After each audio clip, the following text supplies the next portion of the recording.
Thanks for being here. Subscribe to Cheating Stories Best, so you don't miss new stories. While the husband is at a conference for work, the wife brings her lover.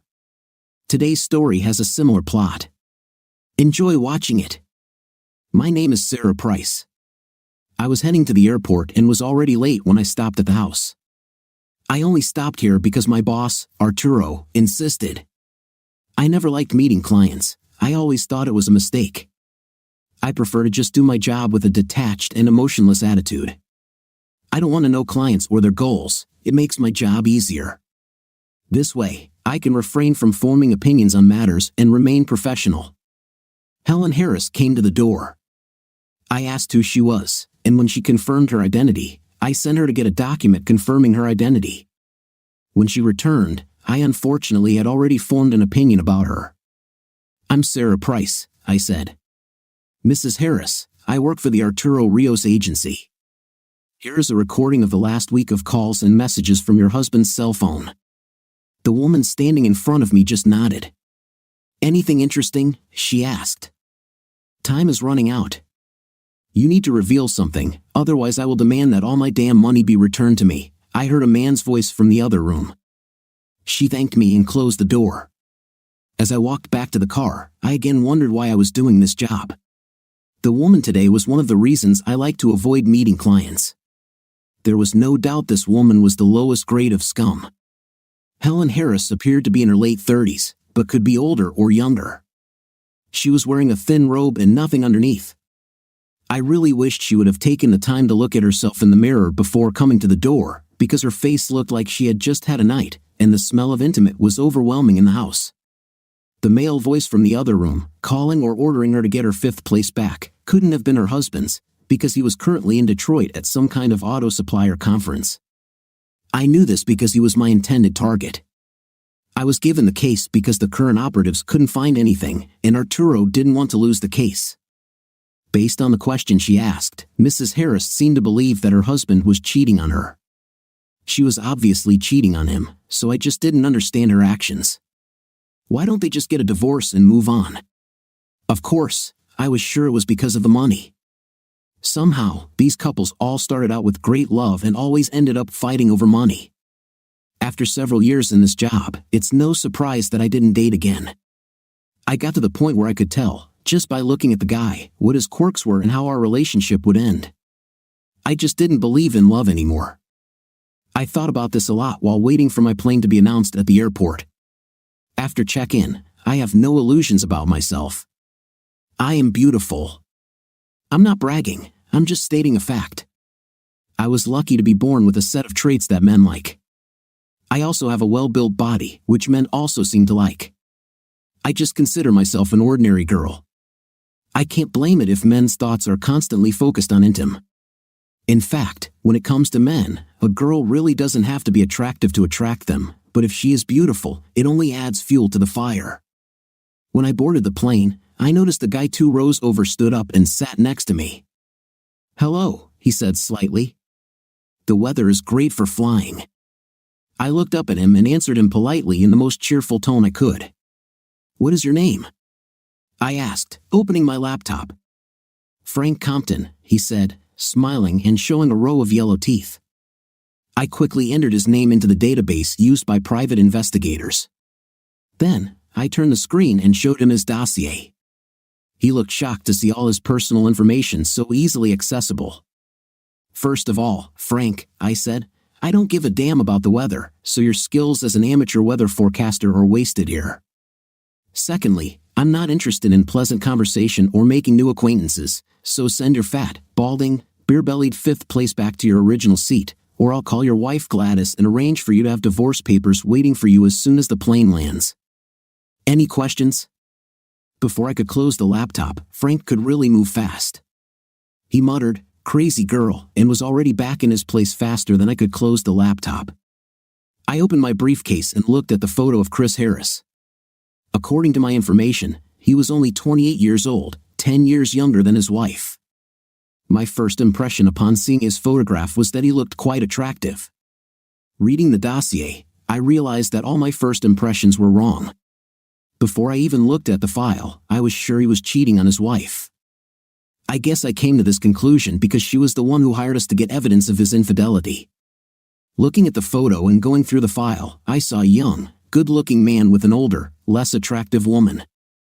I was sure that he married her for her money, but after taking a closer look at their finances, I realized that he was the one who supported her. She had no money and did not work.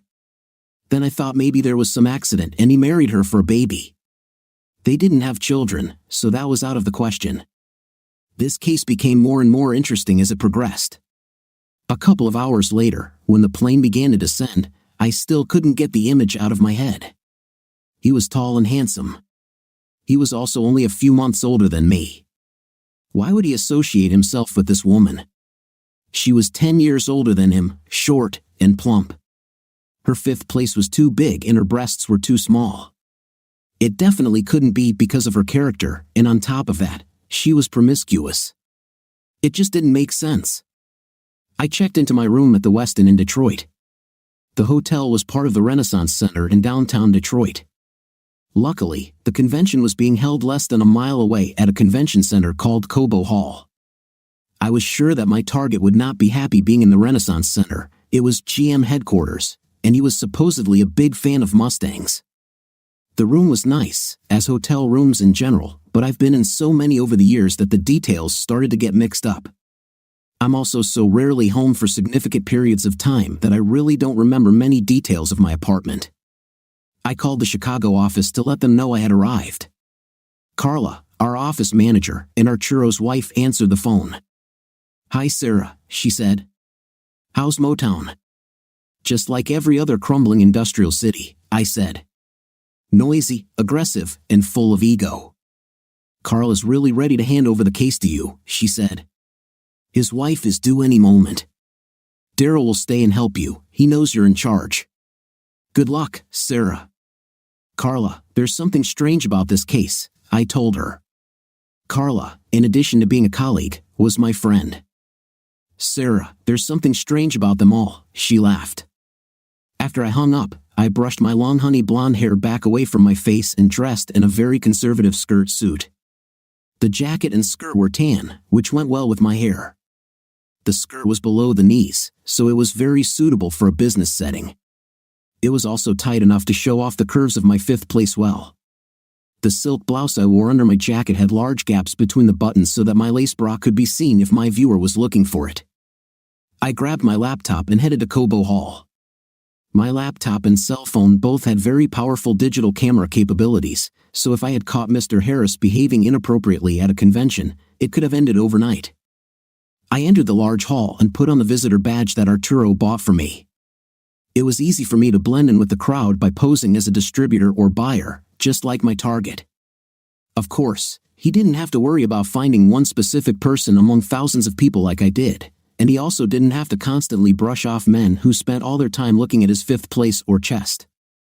I walked around, seemingly interested in the displays of various automotive component manufacturers. I pretended to be very interested in some of the exhibits, although in fact, I was even more convinced that the men were crazy. I think I'm more in tune with reality than the average woman, I thought. But I was confused. Why would someone rip a perfectly good and adequately functioning exhaust system off a car, only to install another system that looked exactly the same but sounded different? Usually louder. Who cares what the exhaust system sounds or looks like? Cars should simply get you from one place to another with all your luggage safe and sound and without breaking down. The rest of what these people bought and sold was pure nonsense. I was thinking about this concept when I saw him. It seems funny, but the first thing I thought was that he looked even better in person. The photos I had already made me think he looked good, but seeing him in person only confirmed that. There was also something different about looking at a real flesh and blood person as opposed to a photograph. Sometimes people don't look as good as their photographic images, like when you look at some supermodels in photographs or on TV. They seem like some kind of almost alien supernatural beauties, but then in person, they turn out to be just tired Brazilian women with an underbite, a big nose, and attitude problems. Chris Harris was on the opposite end of the spectrum. He looked even better in person. He was more muscular than I expected, but not in that bulky gym jock way. He also moved with an efficiency that was almost ballet-like. Watching him make his way through the slow-moving people as he visited the different exhibits was amazing. Here and there, he lingered and talked to someone at the stand. He would often take notes and promise to return to a particular booth or product that interested him. Although following people without their knowledge was part of my job, I must admit that following him was difficult. I also almost got caught several times. Part of the difficulty was that he moved so quickly. Although it seemed effortless on his part, he seemed to have a different sense of balance and muscle than the rest of us. Several times I almost had to run to catch up with him or try to find him again when he seemed to disappear into a gap in the crowd of people that I simply could not follow. He would also simply stop and stare at a product or stand that he found surprising or in some way unacceptable. What he did once that really scared me was when he suddenly, without warning, simply turned around mid-stride and walked back to the stand that had barely registered in his mind. When he turned around, he moved so fast that I thought he was going to crash into me. There was really no way to avoid the collision, so I braced myself for impact, only to discover that he had somehow gracefully avoided any contact with me at all. The escape was entirely his fault. I just stood there, waiting for the blow, only to find out that it wasn't coming. "Sorry," he offered hesitantly. His sincere but cautious smile made him look shy but friendly at the same time. That same vulnerability he showed by apologizing when he really wasn't wrong was part of his charm. If I had really sat down and thought about how things were going, I would have given up right then and there. Whether I knew it or not, that one word "sorry" pierced my facade of professional detachment. Only I didn't realize it at the time. I was so busy trying to pretend I wasn't interested in him that I didn't realize that I liked him. While I was trying to pretend I was bored at all these events, I noticed that some of the women there were definitely interested in my purpose. Several models at the stands went above and beyond their duties to get his attention. Although this seemed like an encouraging development to me, it soon proved fruitless. On the other hand, it made sense to me in another way. When does a man turn away from the attention of beautiful, well-developed young women? There are only 3 possible scenarios in my understanding. The first theory, that he was gay, was immediately rejected. The second, that he is too busy with work or another obsession, I left for later but did not completely dismiss. The last and most hopeful thing remained, that he was in love. I liked this idea because it made the most sense and could possibly bring the most benefit. If there was any woman with whom he had a relationship, we could tell the wife about it and get our payment. But then, she would be keen for us to get details and information, perhaps evidence about the relationship, etc. This would bring us even more money. He had been extremely careful to keep it hidden until now, as some of our best operatives had yet to find anything. But now, I took charge and the game began. It was corny, but a song started playing in my head. "Private eyes, they're watching you, they see your every move, they're watching you, watching you, watching you, private eyes." Chris, I have to admit, I was thinking that afternoon how much I hated being away from Helen. I loved car shows. Although they were part of my job, the only thing I enjoyed more were car shows. The only thing that would make it better is if Helen would come with me to the shows.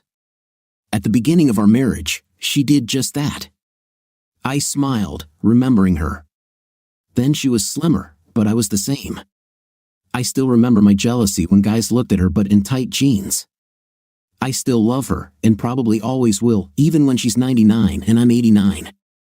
I was like a kid in a candy store as usual, but I had to divide my attention. On the one hand, there were many suppliers with whom I would like to cooperate. My company sent me to several of these events every year to generate new business. There were several companies whose products we already distributed, and several more with whom we were considering the possibility of cooperation. On the other hand, I had a list of modifications I was considering for my own Mustang at home, and there were a lot of things I wanted to know more about. Of course, there were many people to see and meet. Some were people I did business with, and others were fellow travelers I either competed with or worked with. I tried to keep all my meetings and dealings with people at these events on a friendly but professional level.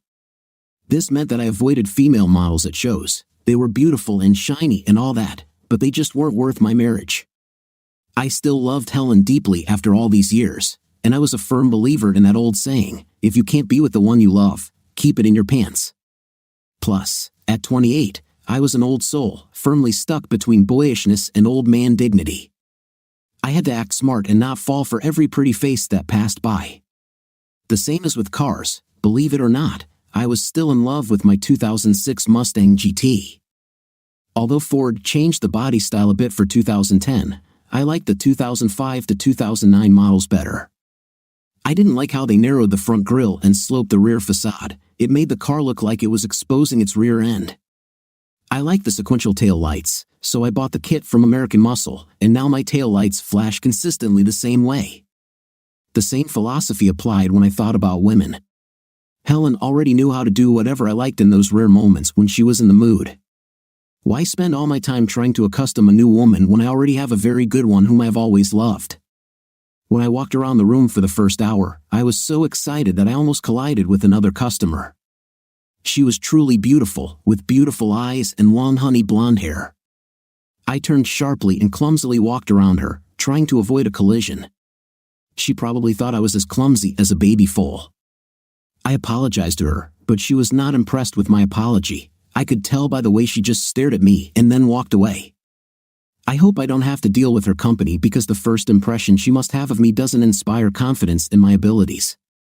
After a couple of hours of walking around, I already had a good idea of where everything was and the location of all the stands I would like to visit.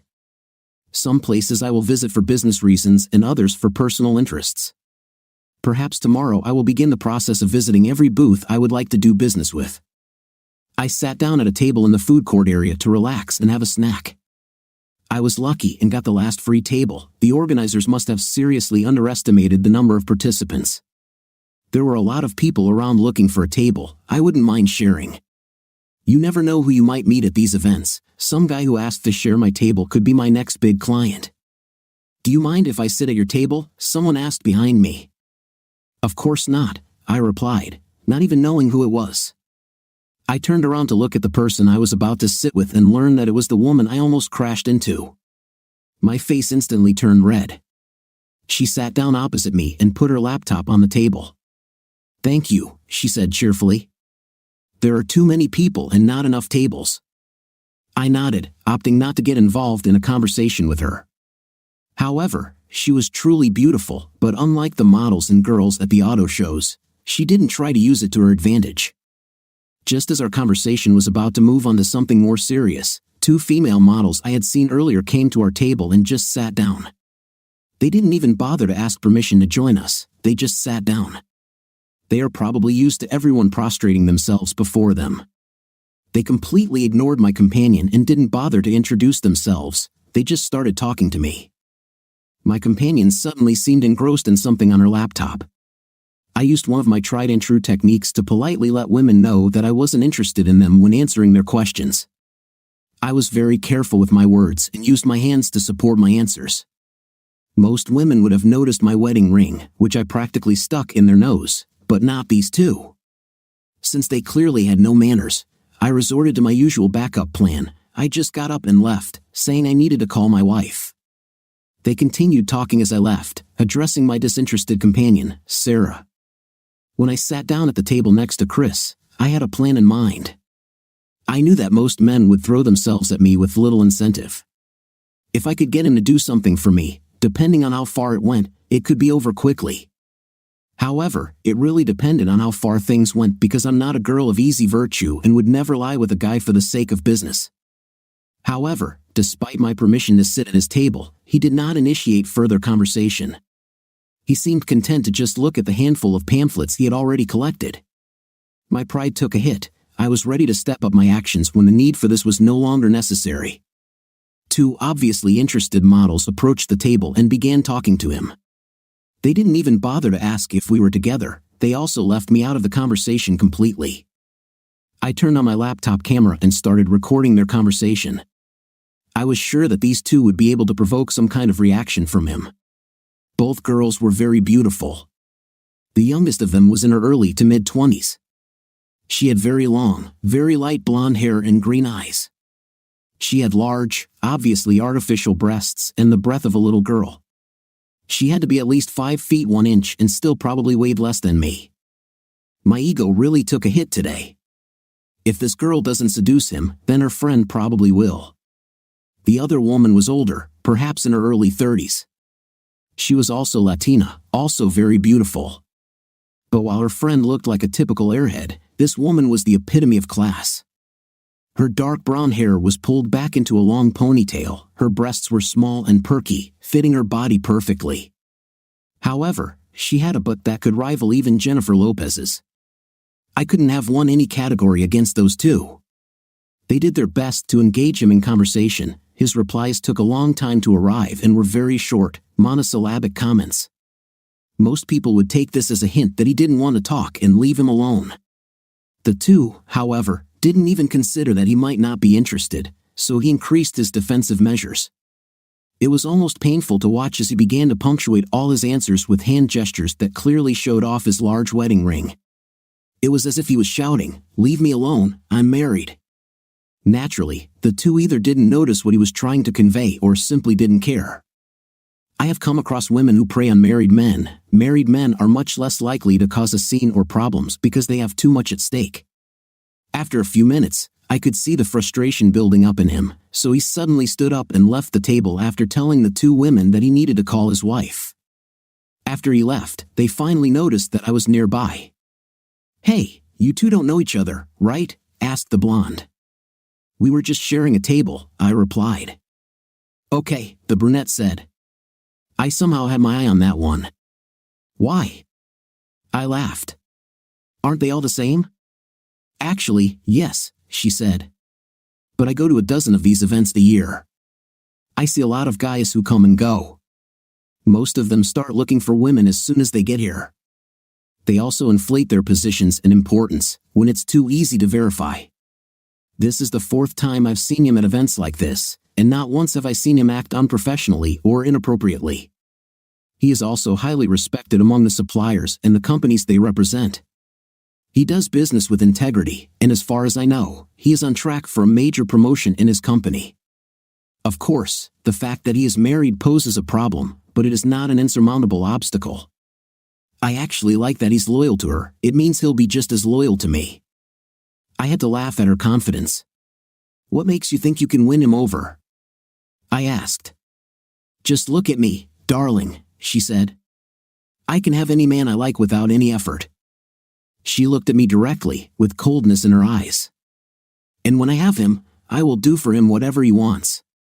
Whatever he wants, I will never let him leave." I didn't know what to feel looking at her. Was she simply telling me her intentions, or did she think I might threaten her plans? On some level, I felt threatened by her too, but I didn't know why. If she were successful in her endeavor, it would actually help me. All I had to do was follow her and record them together.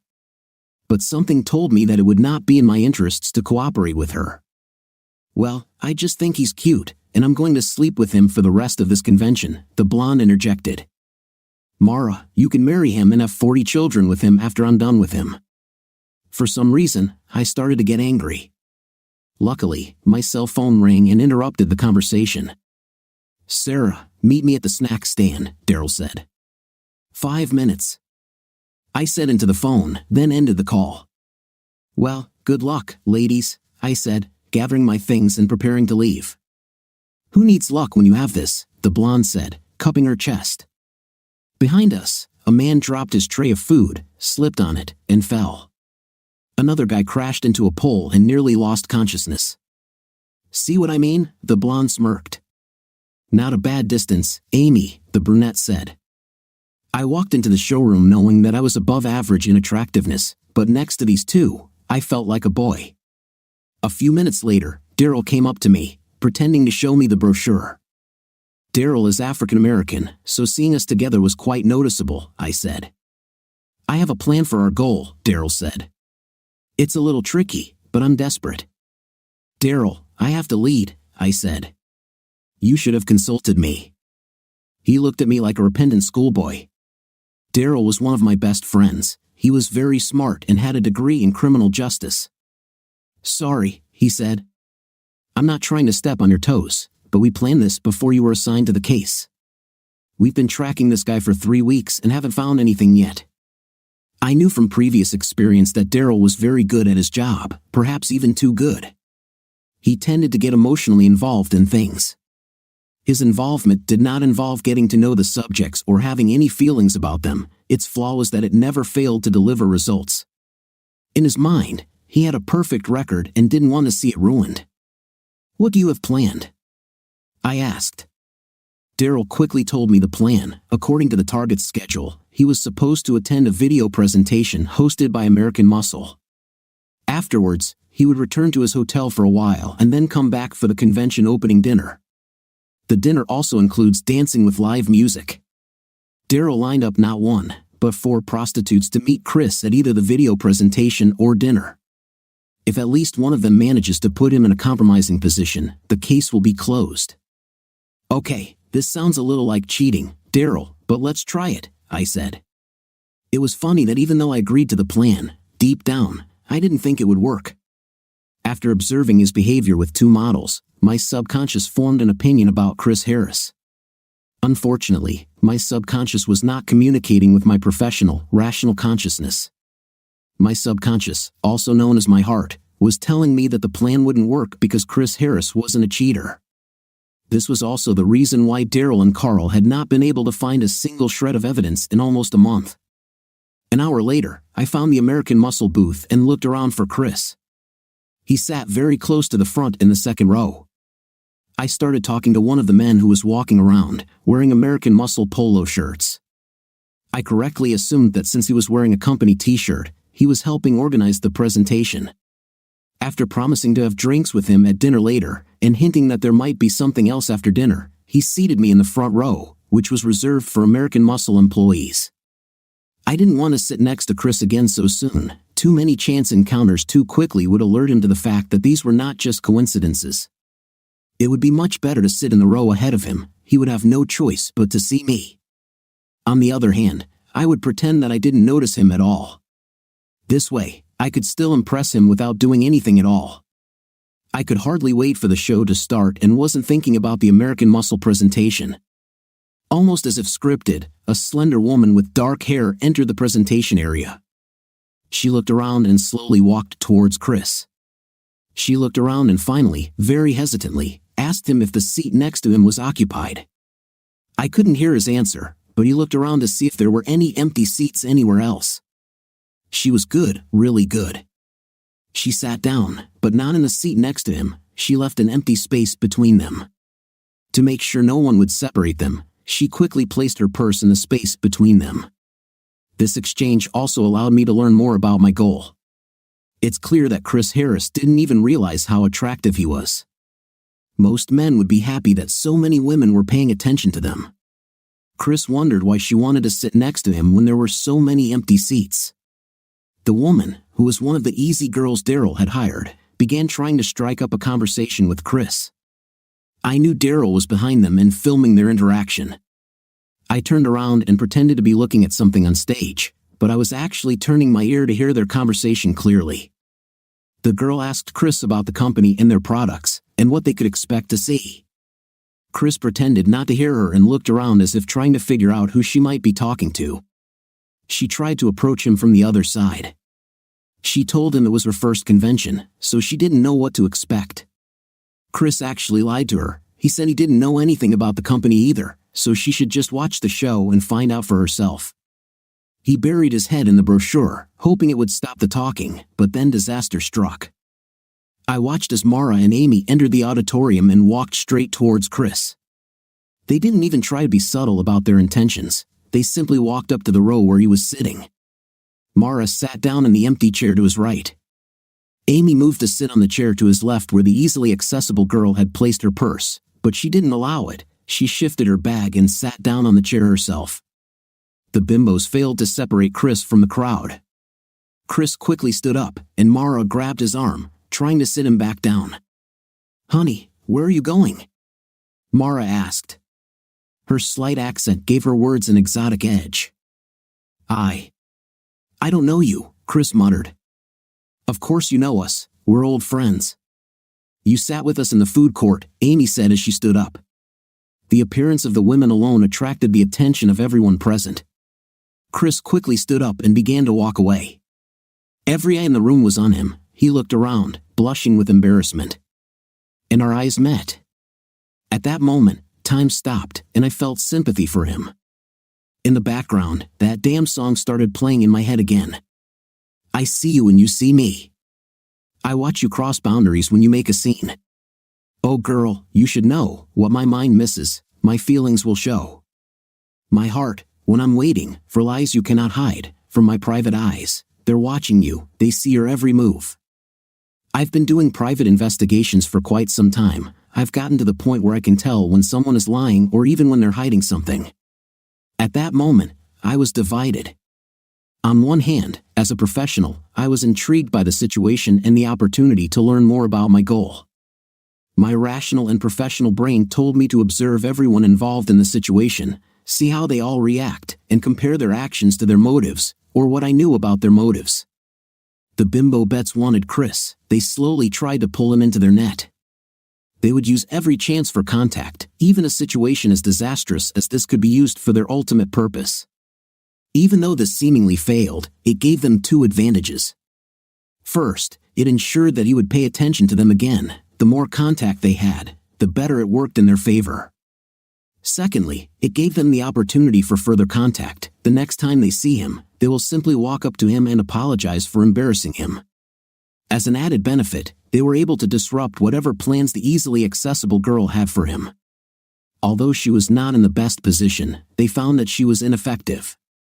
An easily accessible girl tried to save her earnings.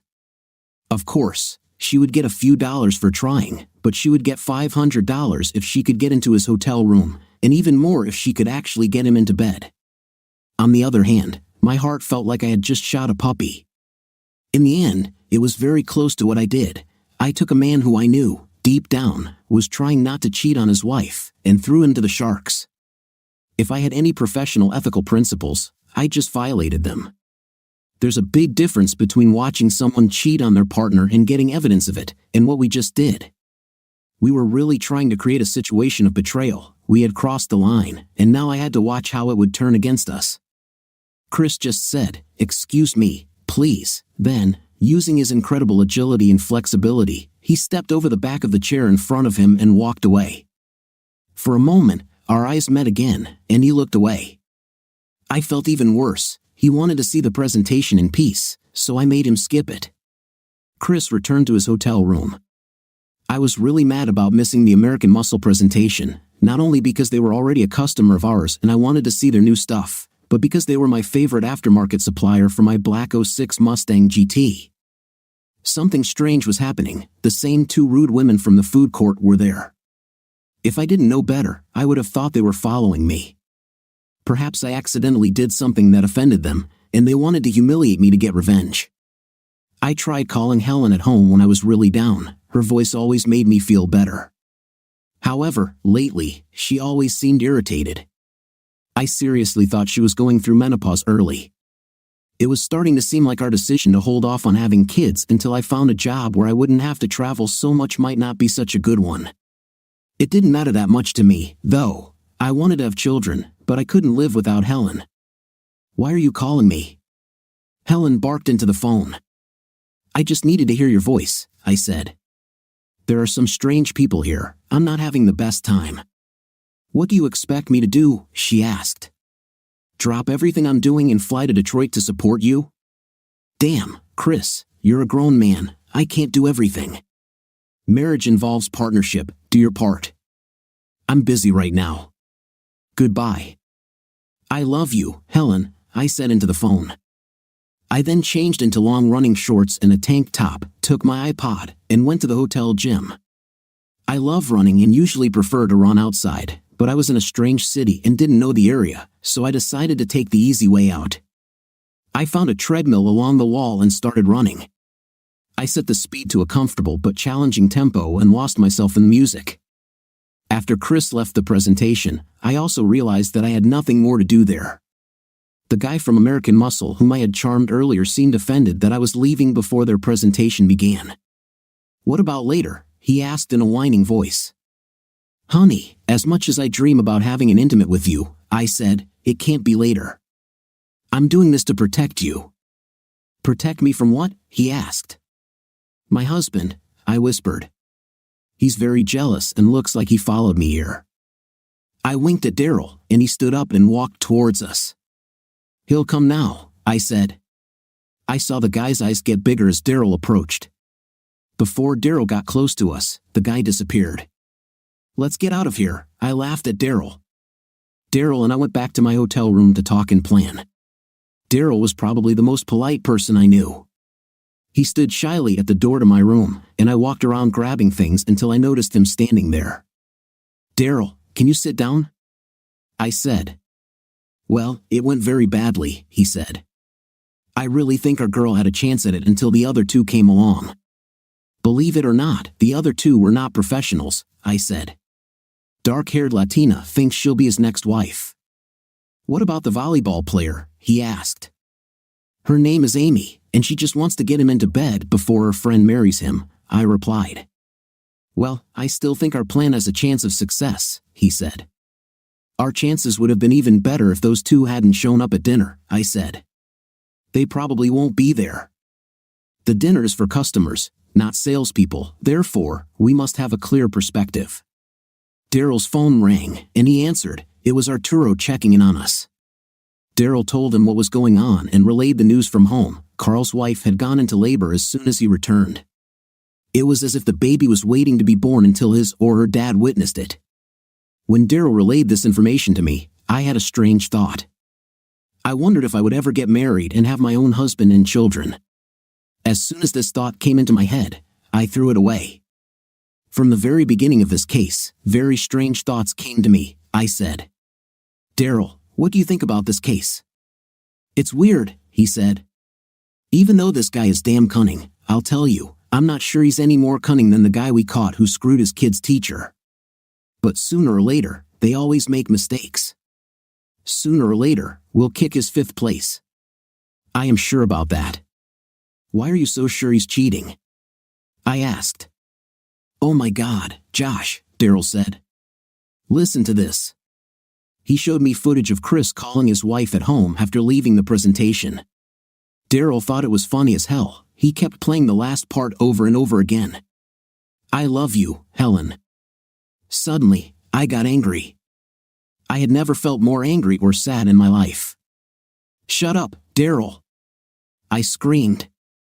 There were several moments of silence between us. Then I sighed and apologized to my friend. "Did I do something wrong?" Daryl asked. "I'm sorry, D. It's not about you, it's about me. I have a feeling we're the bad guys this time," I said. "What do you mean?" he asked. "Sarah, we are not good guys or bad guys. All we do is observe and collect evidence. Our subjects are judged by their own actions. They would still be just as guilty if we weren't there. What are we doing, D? It brings resolution to difficult situations." "I've heard that damn speech from Arturo more times than I can remember," Daryl said. "Daryl, what if the reason you can't get any evidence against this guy is because he really isn't cheating?" I asked. "You said we were only observing. If we were police, and we were planting and targeting available women on him in the hope that he would sleep with one of them, that would be called provocation, wouldn't it?" He nodded his head. "I think we've gone beyond surveillance and are now trying to make this guy do something he's not, and that makes us the bad guys," I said. "But he must be cheating," Daryl said. "He just has to have something on his side. There is no other explanation for this." "No explanation for what?"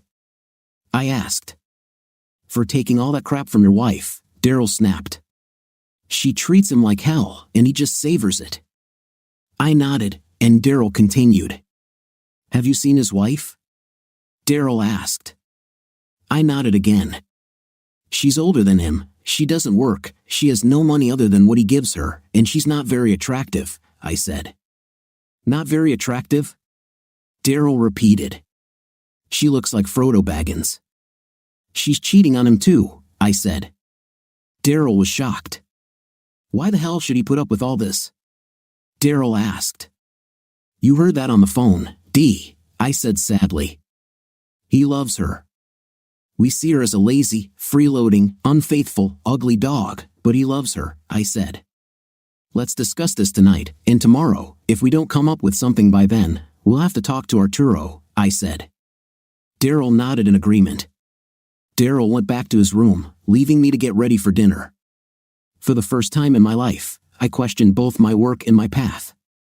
Over the past 4 years, I have seen many marriages fall apart. Ironically, I have seen some become stronger because of infidelity, and we brought honesty and closure to many bad situations. It was the first time I actually felt bad about something I did. Plus, I saw so many men, and just as many selfish schemers, just having a night with their spouses and significant others, that I was practically living the life of a nun. What good did it do me to start dating a guy when, as soon as I found out his name, I did background checks and learned everything about him and his past before he even told me about it?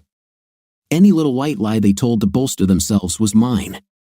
Besides, I was almost a human lie detector, and as soon as the man told me even the slightest lie, I was like they stank of it. No one will ever take advantage of me, but where did this lead me? Nowhere, and that's a fact. You know those sad old ladies who walk down the street all day and then come home to a lonely house with only a TV and a 3-legged cat for company? I was just like them, only I didn't even have a damn cat. I felt like I was at a crossroads in my life. If I did something wrong here, I'd better start visiting animal shelters to find my companion. Daryl got a great job as a dinner waiter. This would allow him to go anywhere in the room and hide cameras to film Chris's bad behavior. Daryl remained professional and decisive, but although I would never admit it, I was sure Chris wouldn't do anything. A small part of me was on his side. I stayed at this damn dinner for almost 4 hours. Chris didn't show up for the entire first hour. I was sure he was very nervous coming to it after the scene at the presentation earlier. When he finally arrived, he was clearly not as cheerful as when he first arrived at the exhibition. He spoke with several of his business contacts and even ate at the table with several of them. I couldn't help but notice that many of the sparks in his eyes had disappeared. I didn't know how to explain this, a missed presentation or the bad behavior of his wife. All 3 of our girls failed. After dinner, several ladies asked him to dance. In each case, he politely refused, showing them his wedding ring. I thought that maybe he just couldn't dance, but I was wrong about this too. The daughter of one of his clients, who couldn't have been older than 12 or 13, stood up as a new song was playing. She held out her hand in front of Chris, and they headed to the dance floor. The man definitely knew how to dance. When they returned and sat down, Chris received several more offers but again took refuge behind his ring. Why the hell can't I find someone like him? I wondered. Soon after he left for the evening, I felt even worse. Daryl pointed out that there was a man at the dance who seemed very interested in me. At first, I thought it was the guy from American Muscle, but Daryl told me it wasn't him. Maybe he just likes you, Daryl said. Believe it or not, you are an attractive woman. I just smiled and wondered if Chris thought I was attractive. Helen, can you believe the audacity of this idiot? I exclaimed. How dare he interrupt me with his petty nonsense? Where did we stop? Robert pointed to himself. I slowly walked towards him and knelt down. I began to pleasure him slowly and lovingly, then we had passionate intimate. Oh baby, that was good, he muttered.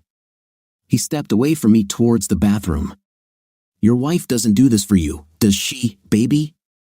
I said. I would never let her, he said roughly, because I love her and she's not an easy girl. I fell silent again. Robert, we need to talk, I said, even as I tried to figure out how to begin what I wanted to say to him. His words got through to me. He said he loves her. Didn't he love me? He also said she's not a. This is how he sees me, Bobby. I said. I'm pregnant, I said, watching his reaction. Why are you telling me this? He asked. Are you trying to tell me that we can't have a night anymore because you and your husband are getting a puppy? Okay, then this will be our last time, I said. It hasn't been that much fun lately anyway. Honestly, Helen, you're getting a little old. It's time you started thinking with your head and not in one place. Having a baby will definitely make your little hubby happy. Robert, this is not his child. This is yours, I screamed. Oh no, it's not like that, you stupid. There's no way you're going to get me attached to you. You need to solve this problem today. I'm not going to risk my marriage over an old. So you need to work this out. Don't call me until you figure it out, he said. He practically ran out of my house, grabbing his clothes along the way. I sat on the floor in shock. I don't know how long I sat there before I heard her. "Hello," she said. "Is anyone here?" Some matron of Latin American appearance was standing in my living room. She saw me on the floor and ran up to me. "Mrs. Harris?" she asked. I nodded my head woodenly. "Are you okay?" she asked. I shook my head. I thought things would never be okay again. "I really screwed up," I told her. I spent the next few minutes letting out all my problems. She listened and never tried to judge me. I even told her about some of the things I did for Robert. I explained my past with Robert to her as well. Even before I married my current husband, I knew Robert. My first husband died serving in the army while he was fighting in the Persian Gulf. I cheated on him with Robert. Then when my husband was killed, my guilt caused me to stop seeing Robert. A few years later, I was remarried and just beginning to forget the past, thanks in part to the boundless love Chris always showed me. Robert reappeared. Chris always treated me much better than I deserved. He's younger than me and he kind of puts me on a pedestal. He literally gives me everything I ask for. I think I have some deep-rooted issues because while it feels good to be lifted up on high and worshipped, sometimes I just need to be brought down and taken down hard. I thought Robert loved me too. In fact, all my plans were built around Robert and me both getting divorced and moving in together to raise our child. Now I see that my plan will not come true. In fact, this leaves me in a very bad position. "Maybe your husband won't know the baby isn't his," she said. "Chris has a very rare blood type," I told her. "Every time we go to our hospital, they beg him to donate. Sooner or later, it will come out." She shook her head. "The stupidest thing about all of this is that I love being Chris's wife," I said. "I love how caring he is and how he loves me unconditionally. I also love how all these stupid young women throw themselves at him when they have no chance of having him. Robert was never supposed to replace Chris. He was supposed to complement him. I think I wanted my loving husband whenever I wanted, but I also wanted to have an evil, mean idiot on the side. When I found out I was pregnant, I knew the baby was Robert's. I really wanted it to be the other way around. Chris would have been the perfect father. But the timing wasn't right. I started treating Chris badly despite how much he loves me. I know he won't stand for it. Chris is the sweetest, calmest man in the world, but he won't share his woman or his car with anyone. I started planning our divorce a few weeks ago. Robert told me that Chris was probably cheating on me while he was on the road, so I hired an agency to keep an eye on him.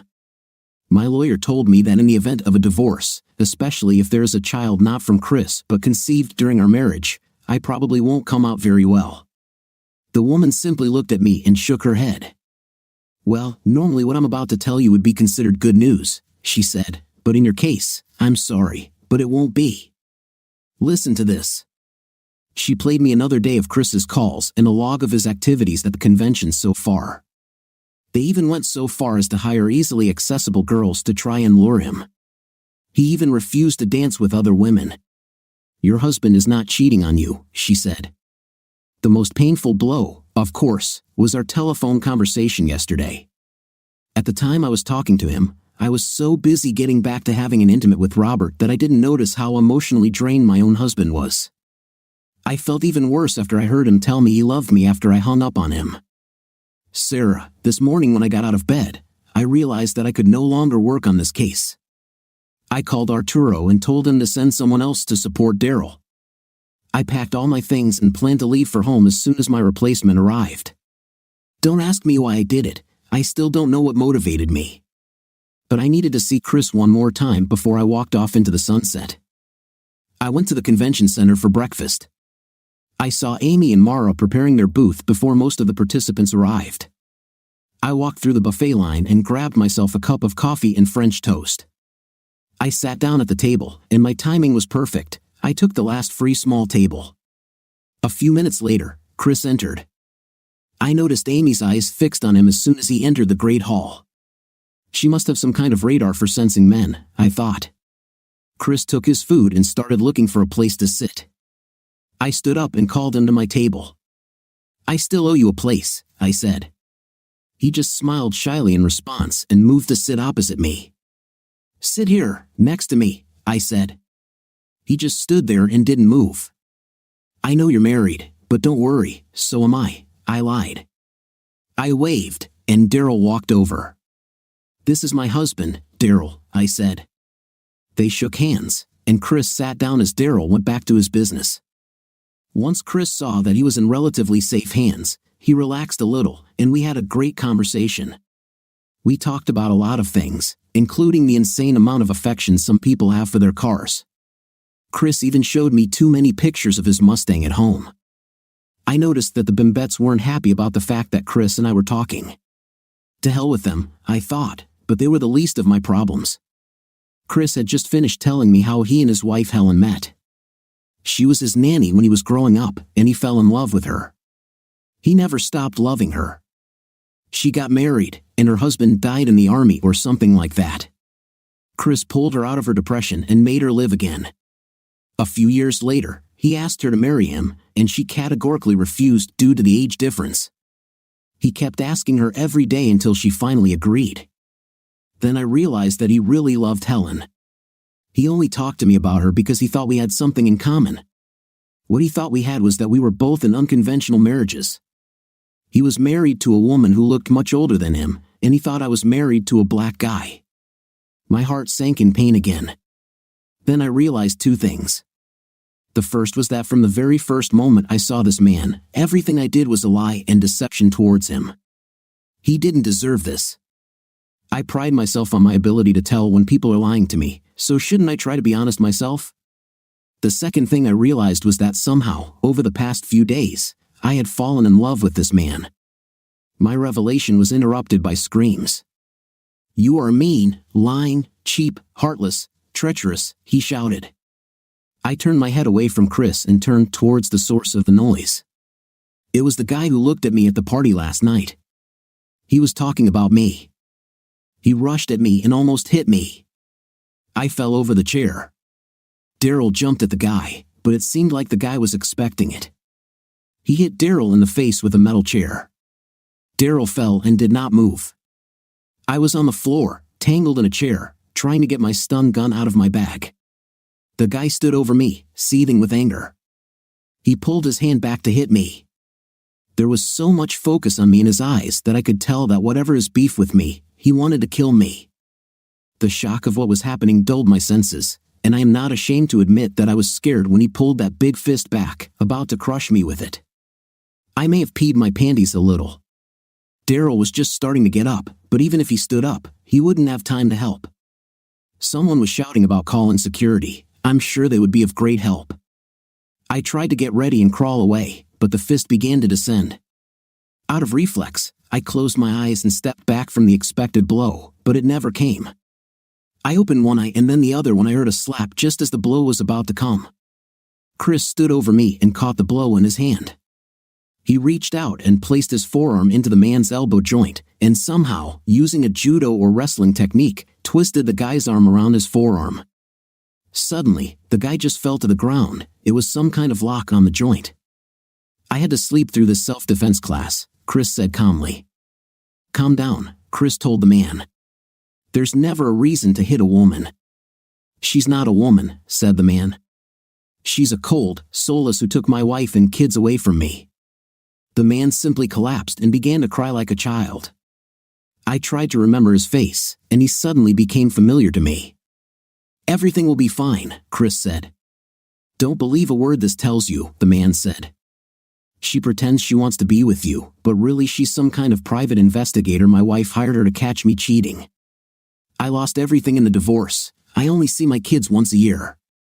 The guards finally gained control of the man and took him away. "Thank you," I said to Chris.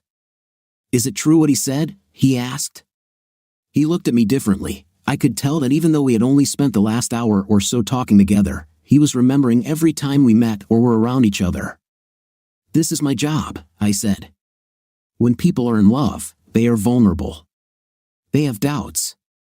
What we do is help them get rid of these doubts. We give them the confidence to give their hearts and their love completely, without doubt that the person they love loves them in response. If we can't give them that, We give them evidence to make sure their divorces are fair." He just looked at me. A crowd gathered around us. Everyone in the room was literally looking at us. "What a fool I am," he said. "I know we just met, but I liked you. I thought maybe we could be friends. I've been a little upset lately because Helen doesn't seem to be very happy with me. I was hoping that you could give me some advice to make her love me again. What a sucker I am." "She hired you, didn't she?" I nodded slowly. "I wanted to tell you," I said, "but you don't have to worry. Everything in our report will tell her how much you love her. You're pure, even when they came out." I knew that my words were just words and meant nothing. In fact, they meant less than nothing. The worst part was when he said he liked me. He said he thought we could be friends. He started letting me into his zone of trust, and that man ruined everything. The words from that damn song were back in my head. "You play with words, you play with love. You can twist it, baby, it's not enough. 'Cause girl, I'll know if you let me in or let me go. Don't lie when you're hurting inside. You don't. You can run away from my private eyes." The most painful part was clearly the most painful. My heart literally hurt, and I could tell by looking at him that I had broken Chris too. He didn't trust many people anyway, but he was just starting to let me into his circle of trust. Not only did I prove unworthy of trust, I also showed that he could not trust his wife either, and the fact that despite all his love for her, she still didn't trust him. I was devastated and had no time for jokes, so when I turned and faced the Bimbettes, common sense should have warned Amy, but blondes were never known for that, I thought. "We made it clear to you yesterday," she told me in a nasal voice. "I guess I don't need to warn you again because you really messed things up with him." She gave me a satisfied smile.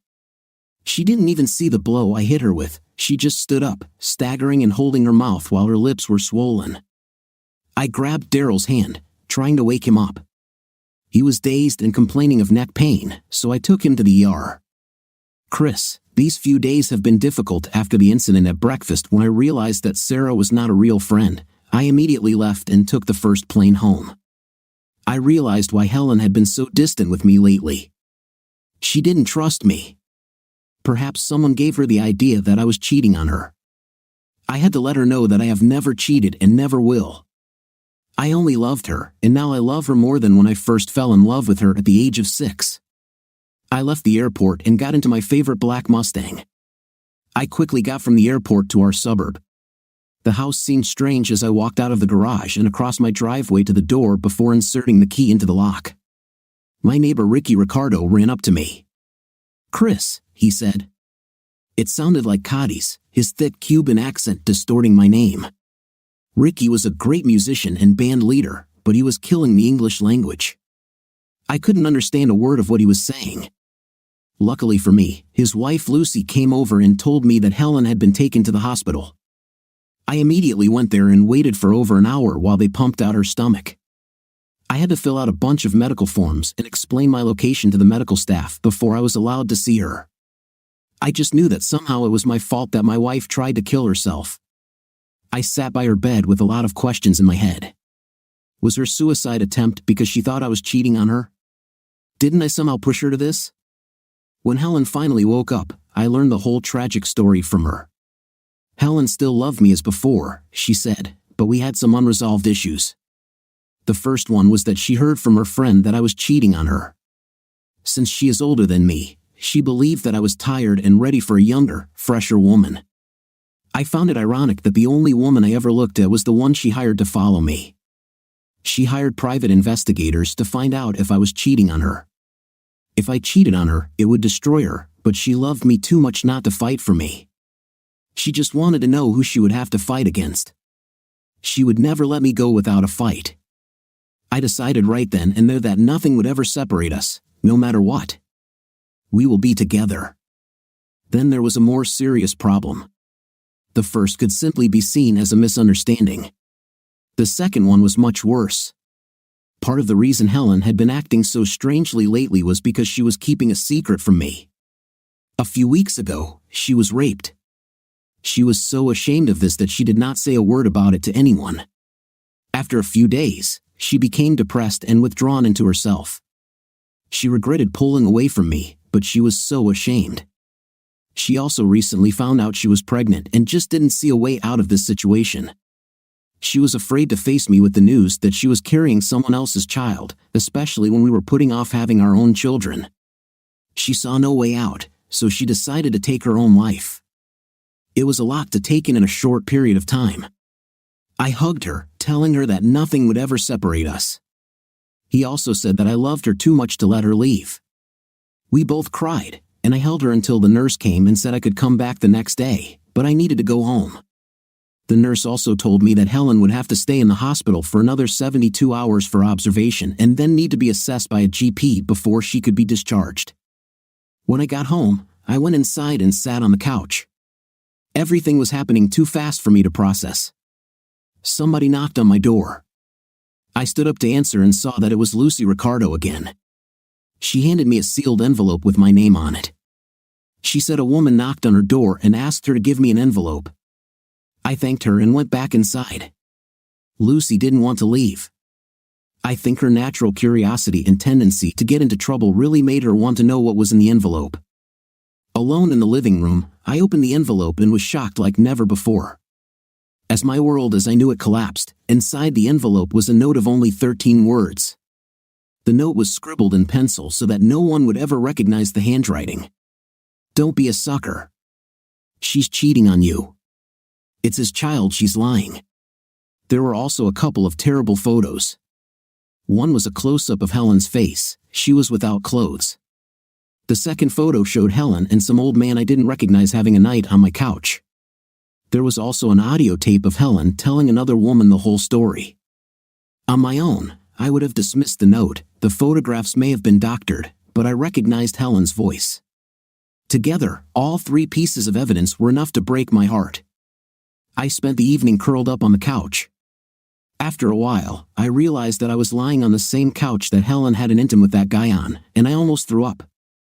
I always thought I would love Helen forever. Deep down, I probably still loved her, but I just couldn't understand what she did to me. I had evidence that she cheated on me. At the same time, she trusted me so little that I was being watched to see if I was cheating. But the worst thing of all was the way she calmly looked me in the eye and lied about everything. I didn't even know if she was actually trying to kill herself. Perhaps she just did it to gain my sympathy so she could tell me her bunch of lies. The next morning, I called my boss and told him that I needed to take the day off to deal with personal issues. Most guys would probably go back to the hospital and throw papers and photos in Helen's face. They would demand to know who this guy was and how long this had been going on. My problem is that I'm just not very confrontational. I was seriously injured, but I just needed to get away from the source of my pain. Seeing Helen in this state would only make things worse. I needed to get away to think about something other than my problems so I could heal. I know it sounds cowardly, but let's face it, we're all different. This was my way of coping. I signed up for one of those racing courses where you learn how to control your car better. I chose a session that would start in 2 days and hit the road. I didn't really think I needed to learn to drive better. I didn't want to become a racer or anything like that. I just wanted to try something new and take my mind off my life. I called my lawyer from my car and asked him to start filing the divorce papers. I think this is also where I deviated from conventional wisdom. How can a man love a woman so much that he can't breathe without thinking about her one day, and then want nothing to do with her the next? It seems impossible, but when this man has been repeatedly deceived and manipulated in a few short hours and begins to believe that it was all just to hide the fact that the woman he loves thinks he is a fool and does not love him, it becomes quite possible. I knew that I still had very deep feelings for Helen. I also knew that, despite her words to the contrary, Helen did not love me. I explained the situation and showed the photos and the note. I even played part of the recording for him. He expressed his regret to me and agreed to handle it for me. The camp was in Arizona, so I had a lot of time to think while on the road. Just before it got dark, my cell phone rang. I thought it was my lawyer, but it was Helen. This seemed to be the first time she was allowed to make a call. "Where are you, dear?" she asked. "Helen, maybe you're confusing me with someone," I said coldly. "Maybe you have the wrong number. It's not your dear one. It's just your stupid husband who loved you when he could barely walk." She stopped talking, and I could hear her breathing, but she didn't say anything. I've learned a lot about people in the last few days, Helen. Maybe I'm too gullible or just stupid, but that's in the past, I said. Please don't call again. I've already given my lawyer instructions on how I want to handle the divorce. I'm giving you until the end of the week to take whatever you want from our house, then I'll put it up for sale. Please, Chris, I know I messed up, she said. We need to talk about this. I think I'm having a midlife crisis or something. I'll go to therapy. This doesn't have to be the end for us. We can get through this. I'll never see Robert again. I'll give the baby up for adoption or whatever you want. Don't leave me, Chris. You can't leave me, you love me. I hung up. She called again 5 minutes later. I looked at the caller ID and saw her number, so I didn't even bother answering. Over the next hour, she left me 14 messages, all of which I deleted without listening. A little later, as I settled into my hotel room for the night, my phone rang again. I recognized the number and quickly picked up the phone. Hey, Chris, can I sleep over at your place tonight? She asked. My home is your home, I said, until I sell it. You're not really planning on selling this place, are you? She asked. It's so beautiful, and you and I spent so much time and money making it like that. Too many memories are associated with this place, Jane, I said, and I'm not even sure how many of them are real. When will you be back so we can talk? She asked. Jane, I'm not even in Illinois right now. I'm about halfway to where I'm going, I said. So if you want to talk, let's start now. What really happened between you and my stupid sister? She asked. She called me crying. She said you left because of a misunderstanding, and she was so upset that she accidentally took too many sleeping pills. I snorted when I heard her version of events. None of what was said was a complete lie, but it was not the complete truth either. I know that you will never leave her because of something stupid, Jane said. You love her too much. For years, I was jealous of her because, by all rights, you should have been mine. You and I are much closer in age and temperament than you and Helen. Of course, the problem is that you spent most of your life following her like a lost puppy. Have you ever dated anyone else? She asked. No, I replied. I didn't want anyone else. Have you ever had an intimate with anyone else? She asked before I could change the subject. She started laughing. Jane, Helen cheated on me with some guy named Robert. She's pregnant with his child. I have to move on with my life, so I filed for divorce, I said. You're not serious, she said. There's no way she could be that stupid. If I knew what this was about, I wouldn't have come here to try to help her. Well, Jane, now you know. You can stay in the house as long as you need. Please take some of Helen's things with you when you go. It will make it easier for her to get ready, I said. Chris, I know what Helen did was wrong.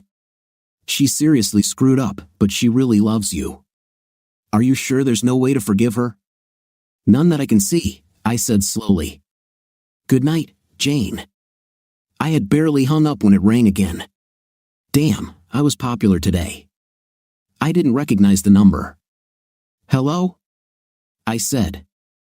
Chris, where the hell are you? Asked a female voice. Who is this? I asked in response. Your best friend, said the voice. Then I barely heard her say, got it, then she hung up. I didn't answer any more calls for the rest of the evening. In fact, after 2 more calls from Helen, I turned the ringer off.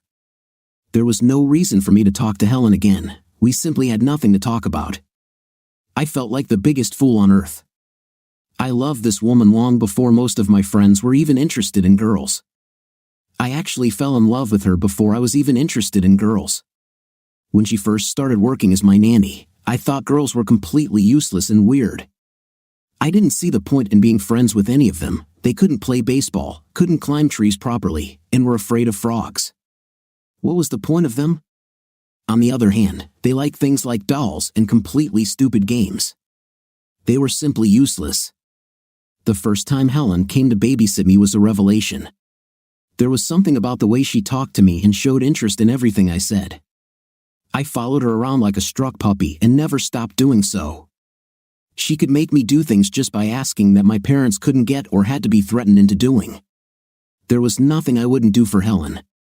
On the other hand, there was always a mutual dislike between me and any boy Helen dated. I just couldn't stand another man who wanted my girl. I remember when Helen turned 18 and started dating Jeremy Martin. I was only 8 years old, and Helen went into the kitchen to make me a bedtime snack. My parents never spoiled me like that, but Helen always gave me a snack and read me a story before bed. She also sat next to me, held my hand, and kissed my forehead and cheeks until I fell asleep. Anyway, while Helen was cooking my Oreos, I went back to the living room to get my favorite toy car. It was, of course, a Mustang.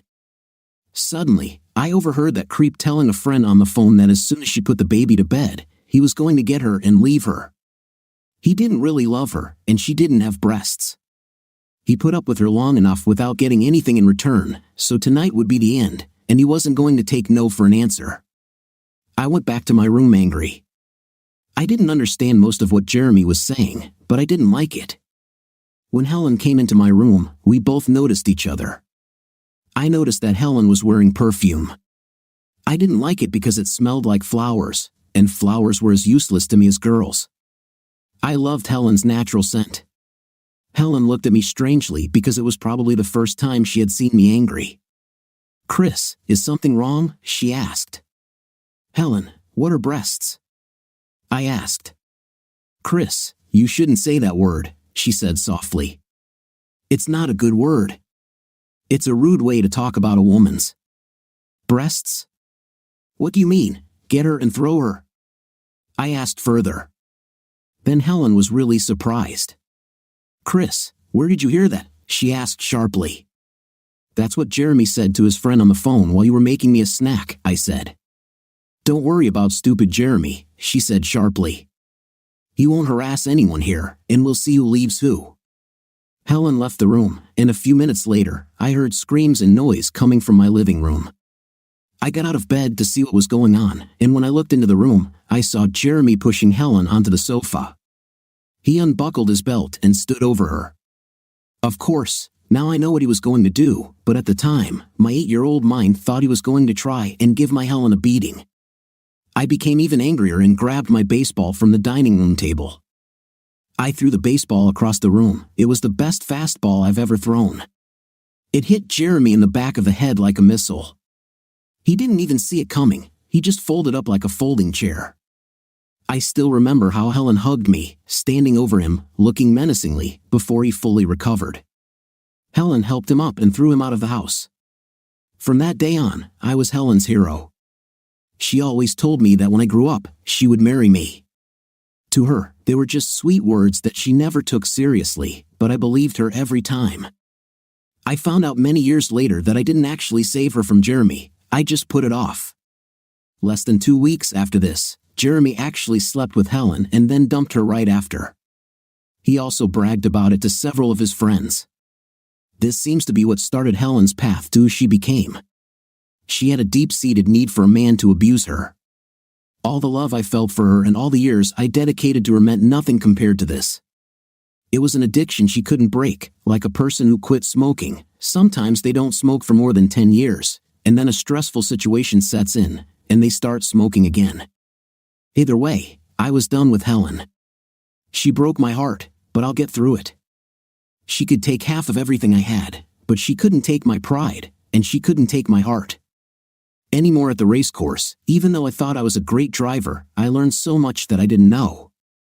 I learned about actually using the gears in my transmission, not just shifting them. I learned different gear shifting techniques. I also learned about choosing the best lines on the track to reduce the distance traveled and improve my car's ability to pass the track. I fell in love with driving my Mustang again. I decided this wouldn't be a one-time thing. I would come back here more than once.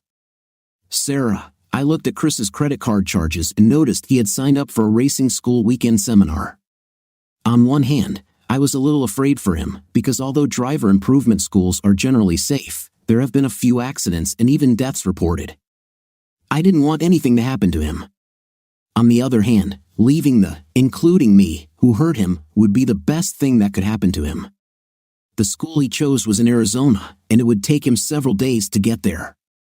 I called his cell phone and tracked him to find out where he was. All I had to do was get him to pick up the phone, and the tracking system would do the rest.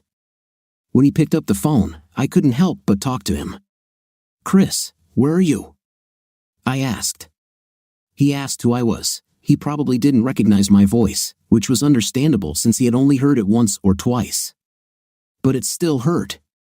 "Your best friend," I said, hanging up. The next day, when Chris arrived at the track, I watched as he pulled into the parking lot and checked in. I already worked as an assistant cook in the only restaurant in the area. It was an ideal temporary job because it gave me access to all areas of the site, and you would probably visit the restaurant at least twice a day, if not more. He wouldn't have seen me, as I would have been working in the back kitchen. I wore a brunette wig and big glasses, yet guys still started hitting on me. I almost lost my job the first time Chris walked into the restaurant. Brandy, the waitress, joined Chris before he even sat down. She wrapped herself around him like a cheap dress, rubbing his arm as she helped him sit up. Accidentally, she brushed her chest against his shoulder while handing him the menu. She leaned across the table, sticking her behind in his face to hand him a knife and fork. I knew she always carried cutlery wrapped in napkins in her apron pocket. She was smiling like a damn Cheshire cat when she returned to the kitchen. "I'm going to get everything I can out of this guy," she said. "Maybe I'll marry him and have his children." Before Chris walked into that restaurant, I liked Brandy, but she didn't even realize how close she came to being electrocuted or suffocated to death that morning. On the other hand, I laughed out loud when she left a piece of paper with her phone number on his desk and subsequently returned to find it still there that afternoon. As I watched him drive, my fingernails dug into the bench with every high-speed turn. I realized I had a serious problem. My original purpose in keeping an eye on Chris was my conscience telling me I should try to restore the balance in his life that my investigation had destroyed. When I came into his life, he was a genuinely happy guy who loved his wife and believed she loved him. I helped destroy that. He still had a great job and a good life, but I wanted him to find someone who could replace the love I had helped destroy. This got me thinking, why didn't I want to see him with Brandy? I told myself I should check on her first. I also told myself I had to deal with his divorce first. There was no way I was going to let that old witch ruin him. I also have to give credit to Arturo. He could have just fired me. I was about to leave, but he told me I could work on my own schedule. I could participate in activities and still do my babysitting job, as he called my supervision of Chris. Years from now, it will pay off for Arturo, but that's another story. Over the years, I have developed relationships with many attorneys in the city. We make mutual referrals. Lawyers often refer a client to a private investigator to help gather evidence for a divorce, and vice versa. Not surprisingly, I knew the lawyer Chris hired. Chris gave that wizened old hobbit far more than he should have just to get rid of her. On the other hand, she fought tooth and nail to stop or delay the divorce. I have to admit my behavior was as unconscionable as hers, but I had to save Chris from her.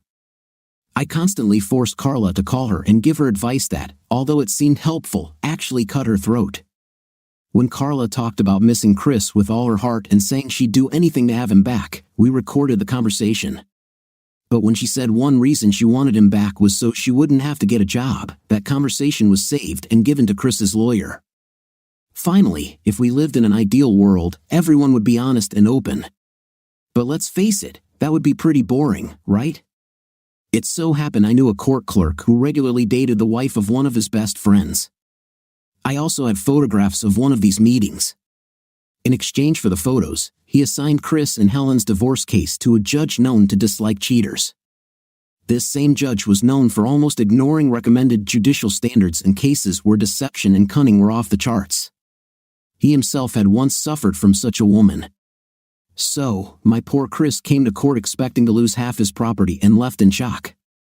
Left on the judge's bench was a file from an anonymous source that detailed how Helen hired our agency to spy on her husband while she cheated on him. The report even revealed how some operatives tried to provoke Mr. Harris into cheating, at Mrs. Harris's request. Her edited conversation with Carla and the original file I sent to Chris were also there. I think Chris noticed me sitting off to the side at the back of the room, wearing the same suit I wore in the restaurant, but I'm not sure if he recognized me. The judge was furious. He was so angry that he entered a divorce decree and gave Chris an incredibly favorable 80-20 division of property with no alimony and no child support, since the child was not his. Helen suffered a nervous breakdown right in the courtroom. Over the next few days, she constantly called and tried to visit Chris until he had to issue a restraining order. She was desperate to get him back and claimed she couldn't live without him. It got so bad that she had to be hospitalized. She was still on Chris's health insurance plan, so he came to see her several times. The first time he was there, he attended one of her therapy sessions. He sat in the back of the room and did not participate in the conversation or comment. He spoke to her briefly in her room. He told her that she needed to forget about him and move on with her life because he was trying to do the same thing. He said he would give her money if she needed it. He also told her to return to Robert. Chris didn't take any action against Robert or his marriage because he didn't want revenge or for anyone to get hurt. He just wanted to move on with his life and be happy again. He told Helen that he had nothing against her and thanked her for all the happy years she had given him. His only regret was that the love he gave her was either not what she needed or was not enough. After that, he left her room. He never intended to see her again, but the next day he was called again. I made a friend at the clinic where Helen was, so I knew what happened before Chris found out. The window in Helen's room was barred to prevent escape, but there was glass in it. In the summer, large industrial windows were open for ventilation. One of Helen's windows was broken and would not stay open on its own. A large metal-framed window was held open by a wooden block on one side. A few hours after Chris left her room, Helen rested her neck on the windowsill with her face up.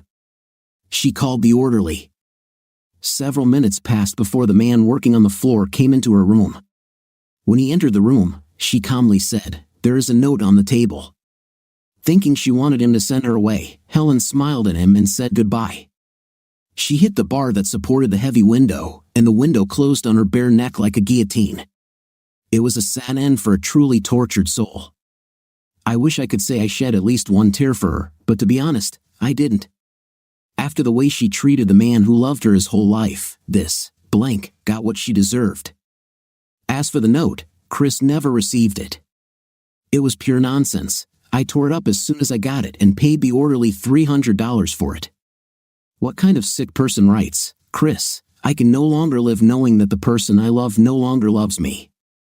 I am leaving for a better world, hoping that sooner or later you will join me and we can forgive each other and be together forever." It was signed, "Yours, Helen Forever." This blank was crazier than anyone could imagine, even thinking that I would let Chris read such a letter or ever find out about it. She tried to play on his guilt, hoping that he would do what she did. I couldn't let this happen. 6 months later, Chris began dating and, to my regret, sleeping with Brandy. He went to Arizona every other weekend. When Chris was in town, Brandy was all his. The rest of the time, Brandy slept with whoever she wanted. When Chris returned home one weekend, he received another file from his best friend. The file contained photographs of Brandy having an intimate with several guys on the new bed he had recently purchased for her trailer. The next and last time Chris came to Arizona, he showed Brandy the photos. She cried and begged him to give her another chance. He told her he would talk to her when he got back to the track. He never returned. Chris began dating a few women occasionally but seemed unhappy. I almost died of a heart attack when he was dating that blank Mara from the conference. Luckily for her, they didn't succeed. I have to admit that Chris became depressed, and there was nothing I could do about it. Last night, as I was leaving the office, a large black guy stood in front of me who seemed familiar to me. "Chris, can I talk to you?" he asked. I nodded my head. I didn't have anything else. "Can we sit somewhere for a beer?" he asked, and I nodded again. "Do you still go to Arnold's?" he asked. I nodded a third time. "Meet me there in 10 minutes, he said and left. I rode my little pony slowly to Arnold's. I was racking my brain, trying to remember where I'd seen this guy before. I entered the bar and looked around. I noticed a guy sitting at a table with a big Latino. I joined them. "Chris, first of all, I want to thank you for saving my life 16 months ago, the man said. "That guy came out of nowhere. If you hadn't stopped him, he could have killed me and Sarah. Now I remember you. I replied sharply. You're the husband of that annoying detective. Your wife helped ruin my life. If I knew who you were or what you were doing, I probably wouldn't have stopped him. Both men looked at me and then at each other, then they laughed. Yeah, you would have stopped, Daryl said, and both men nodded and took a sip from their beers. I waved to the waitress who knew me, and she went behind the bar to get my favorite drink. Both men were drinking Corona and looked at me strangely when she placed the bottle in front of me. I don't always drink beer, I said, but when I do, I prefer Dos Equis, after which we all laughed like old friends. So, what's up? I asked. It's about Sarah, Daryl said. She's obsessed, upset, and depressed, and I have to admit, I can't take it anymore. Well, consider yourself lucky, I snorted. At least you have a wife to take care of. So she doesn't like it. Are you done ruining people's lives? He said calmly. Sarah may not admit it, I said, but she's in love with you. Wow, I haven't seen or talked to your wife since the conference, I said. Both men laughed again. Of course you didn't, Daryl said. She's very good at what she does. But she's always been close to you since that day when you ran off to play with your car in Arizona. She was that dark-haired woman who worked at the restaurant, the same dark-haired woman handed the file to the judge on your divorce. The voice on the phone, who claimed to be your best friend, the one who kept giving you files and information about that waitress you slept with in Arizona, and everyone else you didn't like in the last 16 months. She basically put her life on hold to keep an eye on you, he said. My jaw dropped and I took a sip of my beer. Why is your wife watching me? I asked in shock. She's not my wife, I already told you. She loves you, he said. And you know what else? Remember how well you two got along before that psychopath attacked her?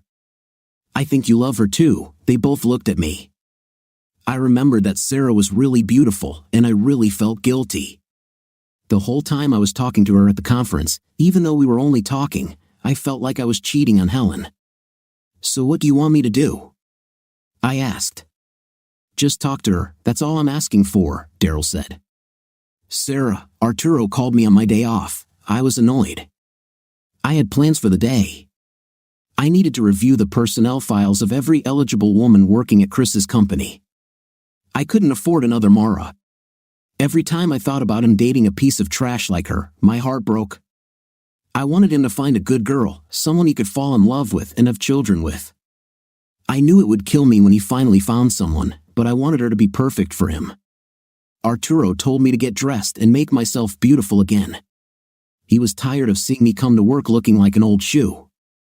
I took a shower and put on a nice dress. I went to the address Arturo had given me and discovered that I had been to this place before. This was one of Chris's favorite places to hang out. I hoped he wouldn't be here. Arturo met me in the parking lot and gave me a task. I had to keep an eye on a guy who might have been cheating on his girlfriend. I started to object. Arturo, you know I don't do things like that anymore after Chris. I did insurance fraud or something. Do this for me, please, Arturo begged. This guy is a real idiot. He's nothing like your Chris. Why did Arturo call him my Chris? Did everyone think I was in love with him? Arturo, don't ask me to do this again, I replied sharply. He's sitting at the third table on the right, Arturo smiled. Thank you, Sarah. You won't regret this. I will if Chris gets hurt or gets his heart broken while I follow your idiot, I said. However, I still didn't understand why Arturo smiled so widely when I entered the bar. I took a table and called the waitress. She brought me a glass of white wine, and I sat back in my chair to watch the idiot. He was nervous as he sat at his table, exactly the kind of behavior you would expect from a man cheating on his girlfriend. Suddenly, all my instincts fell into place. I was going to have fun pinning that man against the wall. It's guys like him who make life hard for good guys like my Chris. Did I really just say that? I was on a hunt now.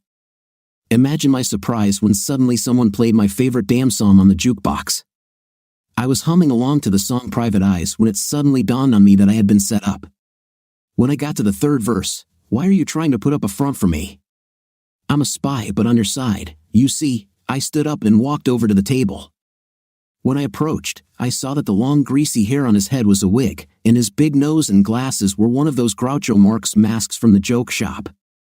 I laughed as Daryl Hall and John Oates sang, "Come on in any camouflage, I'll still recognize you." By looking into my personal eyes, I took off my mask, revealing Chris's handsome face. "It took you so long to understand," he said.